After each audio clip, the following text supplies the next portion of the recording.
রনজিৎ লাশটা দেখে কি বুঝতে পারলো? লাশ আর বাঁচছে নাই। লাশ আর বাঁচে নাই মানে? এটা তো আগেই মরছে। স্যার স্যার লাশটা সিঁড়ির ভিতরে তার কোচ করে দিতে হবে। রাখতে স্যার, রাখতে আমার হাত এই হাতে গাদা। যাই স্যার, কোনটা দেয় কোন দাও। দাঁড়াও, আর বলে তোমাদের মতো গাদা দিয়ে কিচ্ছু হবে না, একটা লাশ দেখে বুঝতে পারতেছে না।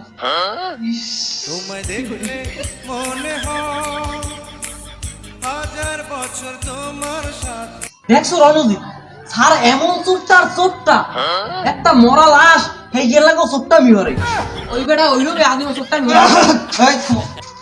আরে গাধা, আমি তো দেখতেছি না।